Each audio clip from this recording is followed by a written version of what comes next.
Down, और पूरा हाथ स्ट्रेच करके आपको बैकबोन तक लेके जाना है और ऐसे ही रखना है आपको फॉर अप्रोक्सीमेटली 20 सेकेंड्स। अभी हम कर क्या रहे हैं, हमारी जो बोन्स होती हैं वो पुश और पुल पे काम करती हैं, वहीं हमारी जो मसल्स हैं वो कंट्रैक्शन और रिलैक्सेशन पे काम करती है। इस पूरी एक्टिविटी में हम क्या कर रहे हैं, पूरे हाथों की मसल से हार्डवर्क करा रहे हैं और हार्डवर्क करने की वजह से पूरे हाथों की मसल्स कॉन्ट्रैक्ट हो जाएंगी। This muscle, elbow muscle, feast muscle and shoulder muscle, सारी मसल्स हार्डवर्क करने की वजह से कॉन्ट्रैक्ट हो जाएंगी, जिसकी वजह से हमारे हाथ छोटे हो जाने चाहिए। दैट मीन्स फिंगर टिप में गैप आ जाएगा। तो क्या लग रहा है, गैप आएगा कि नहीं आएगा? आधे लोगों को शायद डाउट है कि क्या ही बोल रहे हैं, मतलब कुछ भी ऐसा थोड़ी ना होता है ना। अगर ये एक्टिविटी हमने अच्छे से परफॉर्म की होगी तो हमारे हाथों के बीच में गैप आ जाना चाहिए। तो देखते हैं गैप आया कि नहीं। सीधा करो। अभी हम अपनी पोजीशन से बिल्कुल भी नहीं हिले हैं और हमारी फिंगर्स के बीच में गैप आ गया। तो किसकी वजह से? मसल्स का कॉन्ट्रैक्शन। ना रिलैक्स योर हैंड्स। अब रिलैक्स करने की वजह से जो हमारी मसल्स कॉन्ट्रैक्ट हुई थी वो वापस से रिलैक्स करेगी और अपनी पोजीशन पे आ जाएंगी, जिसकी वजह से हमारी फिंगर टिप दोबारा से टू मी, मेरे को नहीं पता क्या होने वाला है। तो क्या लग रहा है, हाथ दोबारा से बड़े होंगे कि नहीं? हो जाएंगे। तो अभी देखते दोबारा से हाथ बड़े हुए कि नहीं। कोई इश्यू तो नहीं है ना, अगर छोटे ही रह जाए तो? फिर ठीक है। अभी फिंगर टिप फिर से मीट करके। Thank you very much. पूरी बॉडी की मसल्स कॉन्ट्रैक्ट हो जाती है, पर जैसे ही हम रात को सोते हैं जो मसल्स कॉन्ट्रैक्ट हुई थी वो वापस से रिलैक्स करती हैं, इसीलिए मॉर्निंग टाइम पे हमारी हाइट कुछ इंचेस बढ़ी हुई होती है। आप सेम एक्टिविटी को घर पे परफॉर्म करके देख सकते हैं विद बॉल। ऐसे डिस्टेंस रख के कोई इशू तो नहीं है ना मैम? तो इस ब्रश से आज हम इनको धोने वाले हैं। चलेगा? डर लग रहा है? इतना सा लग रहा है, बता नहीं रहे, नहीं लग रहा? चलो एक काम करते हैं, धोएंगे नहीं, जस्ट ये आपकी बैक पे रब करेंगे। तो आपको ये बताना है कि मैंने कौन सी साइड पे रब किया है, लेफ्ट और राइट। पहले मैं पूछूंगी कि मैंने कौन सी साइड पे रब किया है, देन मैं पूछूंगी कि मैंने कितनी बार रब किया है। तो आपको काउंट भी करते रहना है। ऑडियंस आप भी काउंट करिएगा कि ये ब्रश मैं इनकी बैक पे कितनी बार रब कर रही हूँ, पर कोई भी कुछ नहीं बोलेगा जब तक मैं ना पूछूं।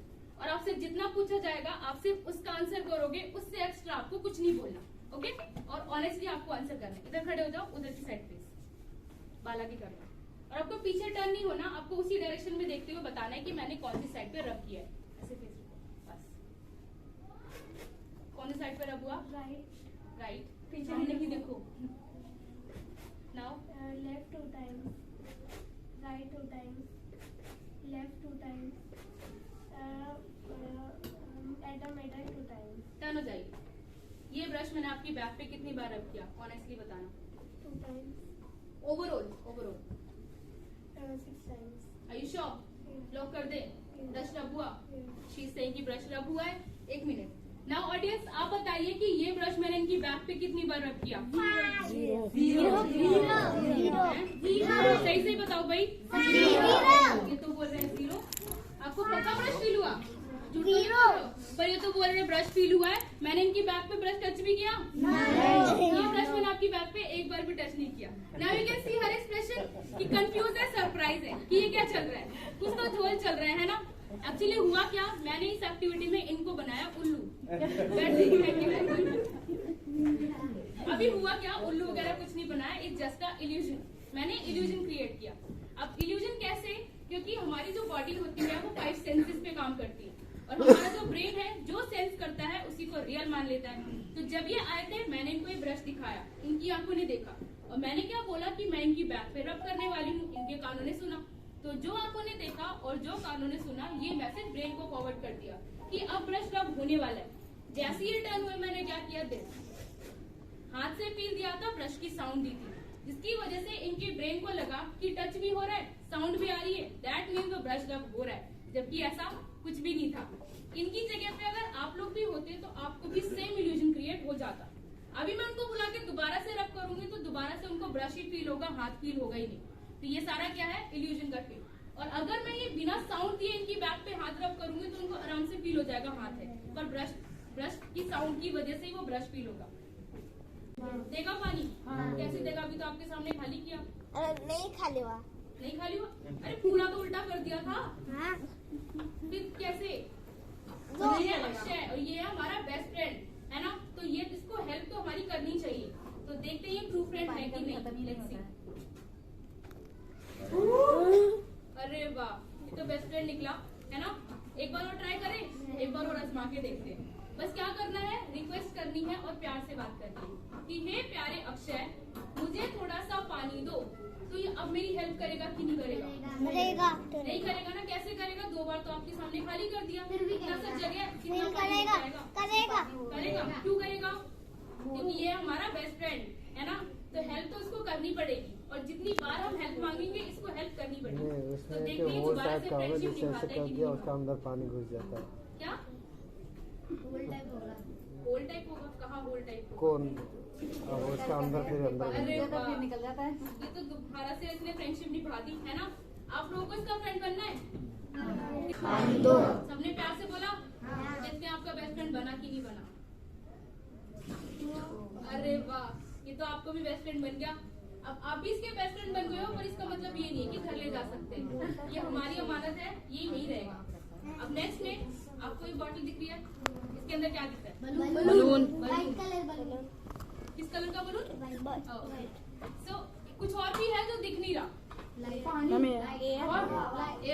एयर स्पेस ऑक्यूपाई करती है। अगर इसमें पहले से एयर प्रेजेंट है तो क्या ये बलून फूलेगा? नहीं। लेट्स सी इस बलून के साथ क्या होने वाला है। नहीं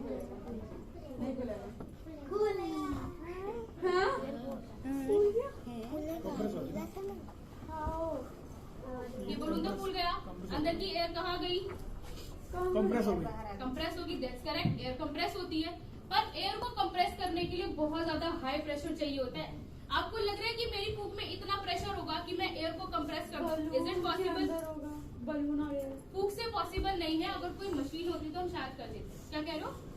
बलून के अंदर होगा? बलून का वेट एंड एयर का वेट। So what? बलून का वेट और एयर का वेट कंपेयर कर रहा, किसका वेट हैवी होगा? किसका होगा? बलून। सो अगर आप ध्यान दो तो इसके ऊपर कोई ढक्कन नहीं है और मैंने कोई नोट भी नहीं बांधी हुई, स्टिल वो एयर बाहर नहीं आ रही। हाउ? नॉर्मली आप बलून फुलाते हो, उसको छोड़ देते हो, उसकी सारी एयर बाहर आ जाती है। ये भी तो बलून है, इसकी तो नहीं आ रही है। ये एयर तो बाहर आएगी, पर कैसे आएगी? ये है मैजिक बॉटल और ये है मेरी बॉटल। अब मेरी बॉटल है तो ऑब्वियसली बात है मेरी आवाज पहचानती होगी। तो ये क्या है? सिर्फ मेरी आवाज पहचानती है। मैं बोलूंगी गो एयर, तभी एयर बाहर जाएगी, अदरवाइज ये एयर बाहर नहीं जाएगी। अब बोल के देखो, बोलो गो एयर। Go Air. अभी बोलो, अभी बोलो। तीनों ने कितने प्यार से बोला, सुना? नहीं सुना? मैंने पहले ही बोला था ये सिर्फ मेरी आवाज पहचानती है। तो क्या अगर मेरी आवाज से एयर बाहर आएगी? नहीं आएगी, क्योंकि है ओपेन बोतल। तो देखते हैं मेरी आवाज पहचान पाती है कि नहीं। Go Air. बलून की सारी एयर बाहर। था ना मैजिक? था कि नहीं था? चलो आपको बता देते हम क्या करते हैं। इसके बॉटल में छोटा सा होल है। अगर मैं इस होल को कवर करते हुए इस बलून को फुलाऊं, कभी नहीं फूलेगा, क्योंकि पहले से एयर प्रेजेंट है जिसने स्पेस ऑक्यूपाई किया हुआ। अब मैं क्या करती हूँ, उसको फुलाने से पहले इस होल पे से हाथ हटा लेती हूँ। तो जो अंदर की एयर है वो इस होल के थ्रू बाहर आ जाती है और बलून को स्पेस मिल जाता है, जिसकी वजह से बड़े आराम से फूल जाता है। जैसे ही फूला, मैंने इस होल को दोबारा से कवर कर लिया।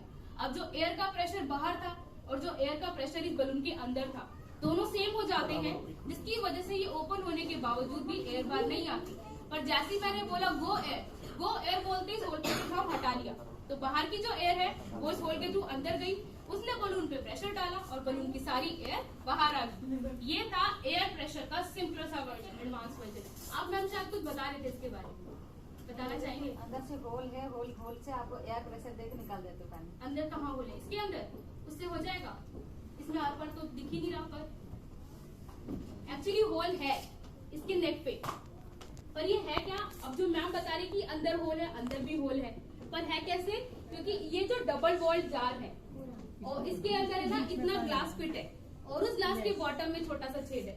तो जब मैं आई थी, मैंने पहले से ही इसके अंदर पानी भर के रखा हुआ था। पानी उस होल से होते हुए जार के अंदर फिल हो जाता है और इस होल की वजह से एयर अंदर जाती है, वो जार वाले पानी पे प्रेशर डालती है और प्रेशर की वजह से पानी वापस से ग्लास के अंदर ट्रेवल कर जाता है और वो उतना फिल हो जाता है सो दैट वो जार के साथ अपना लेवल मेंटेन कर सके। क्योंकि पानी की प्रॉपर्टी होती है जब भी वो किसी अदर कंटेनर के साथ अटैच होता है वो हमेशा अपने लेवल को मेंटेन रखता है और ये लेवल एयर प्रेशर की वजह से मेंटेन होता है। तो जब ये ग्लास अपना लेवल जार के साथ मेंटेन कर लेता है तो पानी का ट्रांसफर रुक जाता है। ट्रांसफर रुकते ही हम क्या करते हैं, इस होल को कवर कर लेते हैं। तो जितना पानी इस ग्लास के अंदर है वो सारा बाहर आ जाता है और बाकी पानी जाके अंदर ही रह जाता है। सीधा करते ही सोल पे से हाथ हटाया और ये प्रोसेस बार बार रिपीट होता रहता है। इस तरीके से ये मल्टीपल टाइम में हमें पानी दे सकता है जब तक इस जार के अंदर पानी है। पलटने से पहले अगर मैं इस होल को कवर ना करूं तो क्या होगा, पानी इसी होल से बाहर आ जाएगा और मेरी पोल पहले ही खुल जाएगी। बड़े बड़े मैजिशियन है सेम मैजिक को वाटर ऑफ इंडिया के नाम से दिखाते हैं, जिसमें आपको बोलेंगे कि आप जिस नदी का पानी बोलोगे उस नदी का पानी यहाँ लाके दिखाएंगे। पानी पलटते रहते हैं, नदी का नाम चेंज करते रहते हैं। तो आज हम भी आपको लाके दिखाते हैं गंगा का पानी। बैठे बैठे कीजिए गंगा दर्शन, हर हर गंगे। तो कर दिया हमने भी मैजिक, बन गए हम भी मैजिशियन। अब ये मेरे को बताइए, पहले आप फुलाइएगा उसके बाद मैं भी फुला के दिखाऊंगी। तो आप मेरे को बताइए कि कितने ब्लो में आप इसको फुला दोगे। इस जन्म में तो नहीं फूल रहा है, 2-3 जन्म तो दो एटलीस्ट है ना। नहीं, अब बताइए अपने आप से कितने ब्लो में फुला दोगे। 50 ज्यादा नहीं हो गया ये। चलो हम आपको 10 ग्लो देते हैं, ठीक है। देखते हैं 10 ग्लो में आप कितना फुला पाते हो। 1 2 3 4 5 6 7 8 9 10। Hold it. 10 ग्लो में ऑलमोस्ट पूरा फूल गया है ना। बहुत मेहनत करिए, क्लैपिंग कर दीजिए। अब उन्होंने 10 ग्लो में ये पूरा बलून फुला दिया था। ये मैं कितने ग्लो में फुला दूंगी।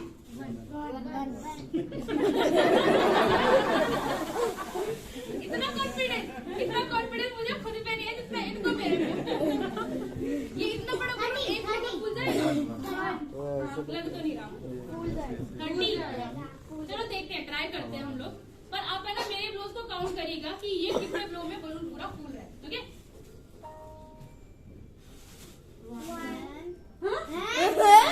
कितने ब्लो में फूला। अब एक्चुअली हुआ क्या, उन्होंने टेक्निक थोड़ा सही यूज करी थी और उस बलून को होल्ड नहीं किया, तो उन्होंने थोड़ा हार्ड वर्क कर दिया, मैंने थोड़ा स्मार्ट वर्क किया। इसमें कॉन्सेप्ट लगता है दैट इज बर्नौलीज प्रिंसिपल। अब बर्नौली जी क्या बोलते हैं, वो कहते हैं अगर किसी रीजन में एयर की स्पीड हाई हो तो वहाँ एयर का प्रेशर कम हो जाता है। अगर मैं इस बलून को ऐसे फुलाऊंगी तो पता नहीं कितने ब्लो लगेंगे इसको फुलाने में, क्योंकि उतनी एयर अंदर जा रही है जितना मैं ब्लो करती हूँ। मैं क्या करती हूँ, इसको दूर से फुलाती हूँ, जिसकी वजह से मेरे माउथ और इसकी ओपनिंग में एयर की स्पीड हाई हो जाती है। अब स्पीड हाई हुई तो प्रेशर कम हो जाता है। प्रेशर कम होते ही मेरे एक ब्लो के साथ आसपास की एयर भी इसके अंदर रश कर जाती है और एक ही ब्लो में इतना बड़ा बलून इजीली फूल जाता है। जब आप हमारी गैलरी विजिट करोगे तो हमारा एक एग्जिबिट है फ्लोटिंग बॉल, जो बॉल हवा में तैर रही है। वो भी सेम बर्नौलीज प्रिंसिपल के कॉन्सेप्ट पे काम करता है। तो इससे आपको क्या समझ में आया कि साइंस की हेल्प से हमारा काम इजी हो जाता है कि हार्ड हो जाता है। इजी। सारे पॉजिटिव चार्ज इस बेल से होते हुए डोम पे आके कलेक्ट हो जाते हैं और जब इसमें एक्सेस अमाउंट में चार्ज कलेक्ट होता है तो वो चार्जेस की लीकेज स्टार्ट कर देता है, जो कि लाइटनिंग इफेक्ट देता है। और वो लीकेज किसी भी नियर बाय कंडक्टर या कोई भी नेगेटिवली चार्ज बॉडी पे जाती है। अभी देखते हैं कि इसमें लाइटिंग कैसे दिखती है।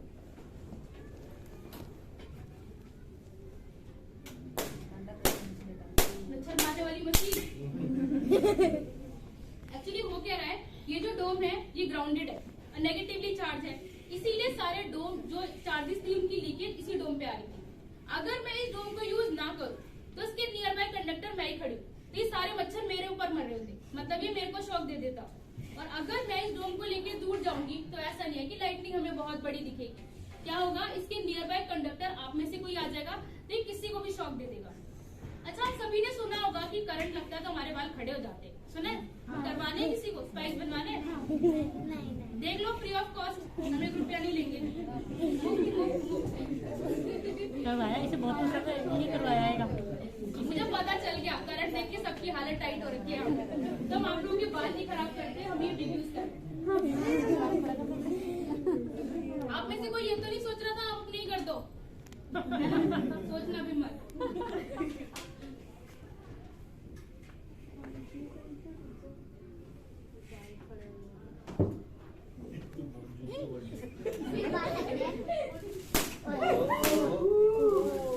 बॉडी वैसा नहीं स्पाइक्स बन जाते हैं। ये बाल लग रही है तो करंट लग रहा है। अभी ऐसा क्यों हो रहा है? बालों की टिप पे चले गए और सारे लाइक चार्जेस होने की वजह से एक दूसरे को रिपेल करते हैं और ये खड़े हो जाते हैं।